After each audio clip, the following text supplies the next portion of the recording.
Hello everyone, today I'm looking at Deus Ex Human Revolution. So this is interesting. I'm still, not sure how to feel about this game. It's a good game, it's not bad by any means, but it is a sequel to, again, one of the greatest games I've ever played. I think Deus Ex, the original, was just something so insanely good and crazy and well made that it's really hard to live up to it. That being said, this game is not bad by any means. It has a lot of, stealth sections, weapons, guns, how you upgrade. Adam depends on, your choices and how where you put his skill points. Of course, he has augmentations, but it is not nearly the same scope and feel of the last game. The atmosphere is pretty decent, though, and for the aesthetic they're going for this world is really interesting.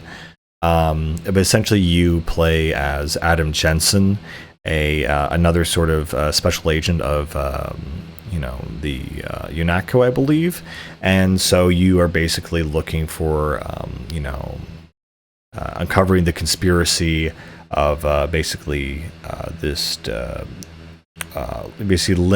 limb technology limb company based in Detroit, and basically making sure that bringing terrorists to justice and all that kind of stuff. And so essentially, there are competing biochip companies where, the augmentation market for, fake and mechanical and synthetic limbs and organs and everything is kind of, hitting ahead, where, the corporations are basically going to war over certain patents and over certain technologies as a form of control.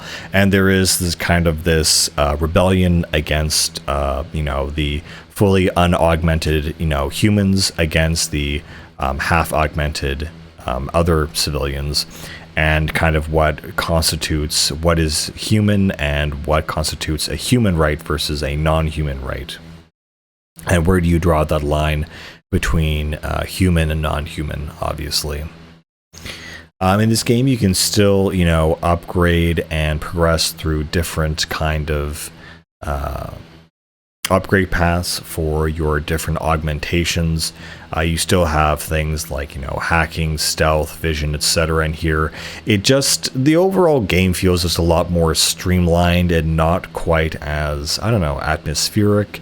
There still is some really cool settings. You again go to China and Hong Kong, I believe, as well as Detroit now, where the biotech firms, or one of them, is headquartered. Again, I would say that while the story and main aspects and aesthetics, I'd say the aesthetics are actually really good in this game, but while the main story kind of is not as good as I would like, and not as interesting as the first one, and definitely not as philosophical. I mean, it's a very kind of more straightforward action story without less emphasis on what it means to be human.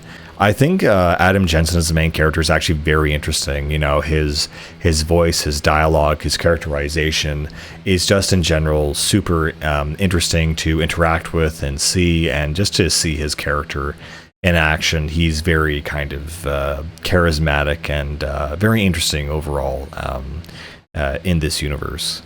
Again, there are cool things where, as you upgrade your abilities, one of the more iconic moves of this game is that basically if there's a guy hiding behind a wall, you're actually able to essentially, rip your arm, mechanical arm, through the arm and take him out. There's a lot of, silent takedowns and stuff like that. Other really cool moves when you can basically do an area of effect attack where you release these explosive, gears out of your arm and other things like that.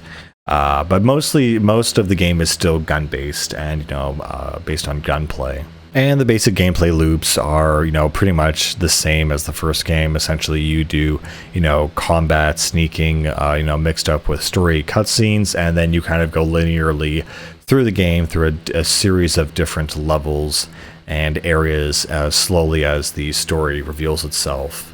Of course, the other aspect to this game is that while you're working for the pharmaceutical company Seraph, your wife is essentially, kidnapped and is now missing for many years. And so not only are you trying to track her down, but also track down what exactly is going on in your own company and the rival companies, and how they are competing for dominance in this new world of corporate commerce. I guess I should have mentioned the one big, obviously, gameplay mechanical change is now there's a cover system in the game, and so now you can shoot around walls and over things and whatever. But aside from that, everything else is more or less straightforward as you'd expect it to be. Again, this isn't an amazingly good game. It's not amazingly bad. It's kind of just somewhere in the middle. It has a very nice aesthetic, decent story, but there's nothing about it that really made me say, wow, this is super, amazing like the original game. All the kind of attention to, detail isn't as important. And again, when you approach the levels, it feels like there's a very specific way and a linear way that you're supposed to progress through it, rather than a very dynamic way where you can do whatever you want, essentially. Now it's just kind of like whatever way you have to go through an area, it's very linear and kind of corridored, frankly. Anyway, a lot of your time is, spent going from point A to point B, following the next lead and going to the next environment, and just tracking down the leads, I guess. Again, the story isn't amazing, but a lot of this, you'll spend your time in, offices, go out sifting through emails, finding codes to doors, reading about, the plans that they have between the government and the corporations to, take over stuff. Again, there's really not a whole lot of complexity. It just is what it is. And what it is a pretty fine game, despite, it not living up to Deus Ex's expectations. Something I do have to say about this game, though, is that the trailer for it was really, really good, really amazing. Oh my god, and the trailer music, which is also the main theme of this game, is just really, really cool, really amazing. And it has this whole imagery where he's being operated on like the Manchurian Man and Da Vinci, and he also has these Icarus wings, and he's able to soar close to the sun, but he ends up, burning up and falling to the ground. And it's this metaphor for, will the hubris of science destroy us all in the augmentation process? And so that kind of whole symbology and themology is very cool. It's just kind of at the beginning and not really built on, really. But I remember the trailer for this game is so well done and so hype, and I remember the excitement around this game was really, really big. And I kind of wish the game was as big as it sold itself out to be, but it's still pretty decent, Anyway, with all that being said, guys, I'll catch you later. Bye.